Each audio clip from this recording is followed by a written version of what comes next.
Hey, everybody, and welcome to another episode of The Rebel Show. Hope everyone had a great Christmas. I know I did. Um, Christmas is always a great time. You get to decorate your house with all these fun lights. There's all kinds of sweets and stuff around, which I try to not eat. And you get to see all the family. That sometimes works for some people. For some it doesn't. Sometimes some weird topics come up. And maybe it'd be good to talk about one of those topics. Like today, let's talk a little bit about government and taxes. Two topics that, man, everyone has an opinion on, and there's probably truth to a lot of them. But one thing that I look at is the biblical perspective, and I've been looking at that a little bit, and I just want to share a couple scriptures about the biblical perspective on, God really created government. He didn't create it to be corrupt. He wanted it to be something that was good and served the people. But this is really an institution God wanted.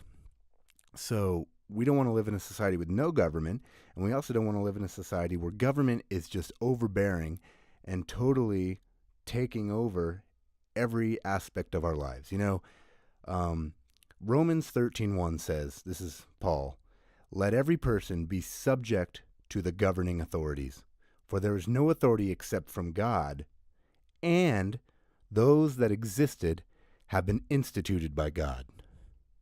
So God instituted specific authorities to pull off his plan and to help society, really. Deuteronomy, this several scriptures, they're kind of long, so just listen close. Deuteronomy 16:18 and 20 says, "You shall appoint judges and officers in all your towns." Now, this is Moses. He is getting to a point where he's basically the leader of the people, and there's so many problems and so many issues that he is struggling to handle all the problems. So he starts to implement people to help. And basically he's forming leadership among the Hebrews. So he says, "You shall appoint judges and officers in all your towns that the Lord your God is giving you. According to your tribes, they shall judge the people with righteous judgment." Notice we judge with righteous judgment, God's kind of judgment, not just what we think it should be, but under God's ways. Verse 17, "You shall not pervert justice. You shall not show partiality. You shall not accept a bribe." Wow, we have a lot of that stuff going on in our government today, don't we? A lot of stuff going where people get kickbacks, take bribes, lies. It says, "A bribe blinds the eyes of the wise and subverts the cause of righteousness." And you could have smart politicians that go to Washington, and they're going there and they want to do good, they want to be good, but a kickback, a bunch of money in your pocket, it blinds the eyes of the wise. They're wise, but they're choosing to do things that aren't wise anymore and subverting righteousness. We got to be careful when politicians go to government, or go to Washington, there's going to be a lot of this stuff. You help me, I'll help you. I'll vote for your bill if you give me funding for a bridge we need or something, So we got to be careful for that stuff, and it's prevalent. But God's saying here, you shall not do this stuff, Moses has given some rules. Verse 20, "Justice and only justice you shall follow, that you may live and inherit the land that the Lord your God has given you. Justice you shall follow, and that you may live and inherit." It's important that we do things right, because that's how we get the things that are inherited to us, these scriptures say. Let's go to Deuteronomy 13:12. "How can I bear myself the weight and burden of you all?" Now this is back talking about, I think I put these scriptures out of order maybe. This is Moses saying, "How can I myself bear the burden of all your strife?" And it says, "Choose your tribes wise, understanding, experienced men, and I will appoint them as your heads." So here he's getting some wisdom on how and who to pick, because it's really tough for him. So he's going to put in some leaders that can help him out, and they need to be wise, understanding, and experienced. So experienced, Moses probably knows these men personally and trusts them.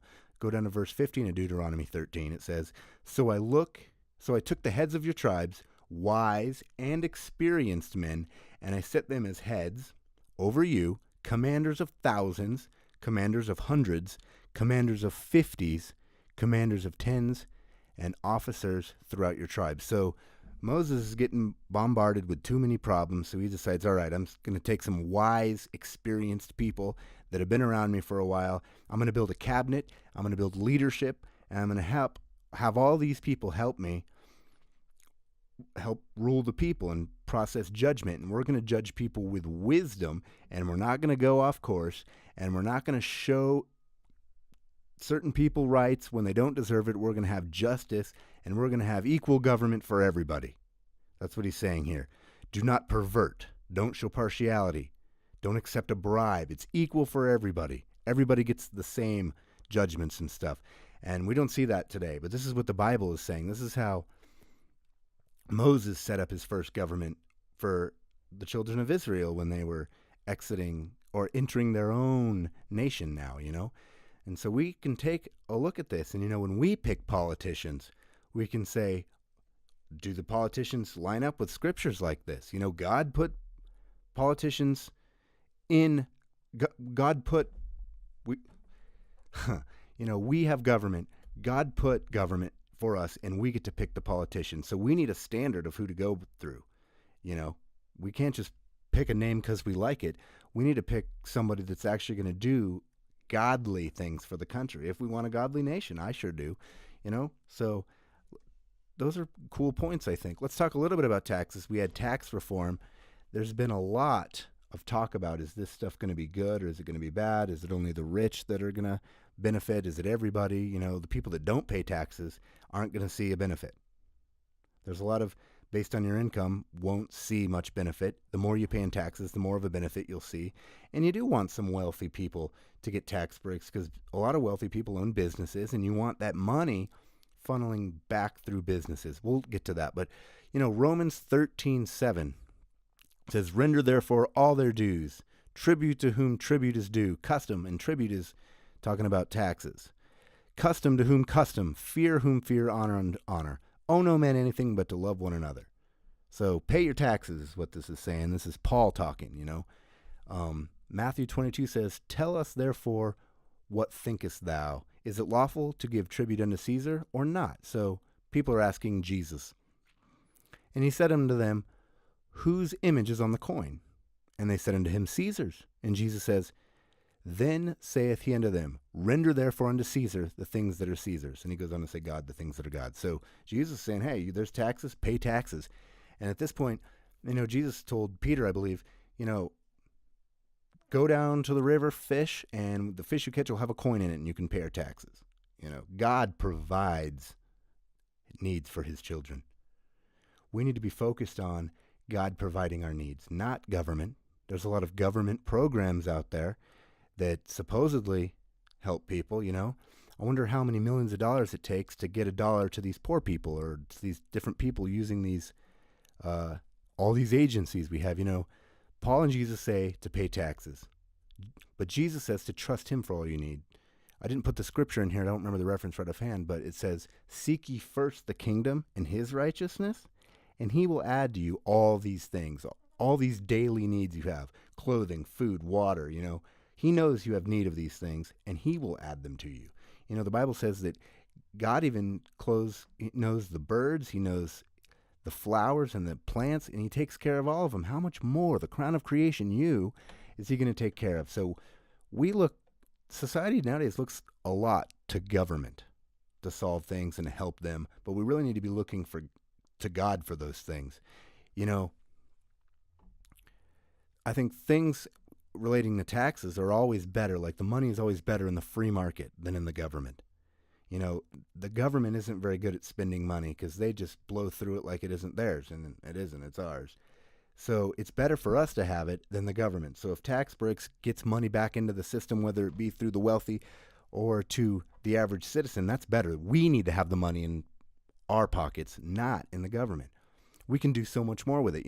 An example of that would be, have you ever been to like Chipotle or Jimmy John's? Those restaurants, like your order is ready before you're even done telling them what you want. They're so fast. That is a good example of how things should run. But think of like the DMV or the VA. You know, you go to the DMV, you almost need to take a whole day off to do it. And I don't have to talk a lot about that. That's a good point. Like DMV versus Chipotle, like, or Jimmy John's, fast and efficient versus I don't know that there's a system at all. And that's, you want tax dollars and programs to be done through the market. You want businesses and churches and stuff to be using the money and not going through the hands and into the pockets of politicians who are just going to steal it. So no matter who gets what in the tax plan, our money will always be better in our hands than the government. I think that's a base point we should take. If you get a little in the tax cut, that's awesome. Use it wisely. And if you don't like it, give it to your favorite charity.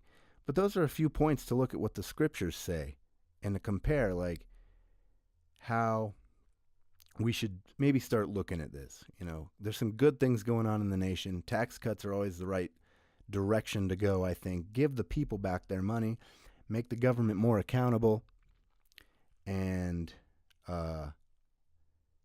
then we'll take power from these people that are basically just stealing from us. So that was fun. I hope you enjoyed the show. Calm before the storm. Thank you very much.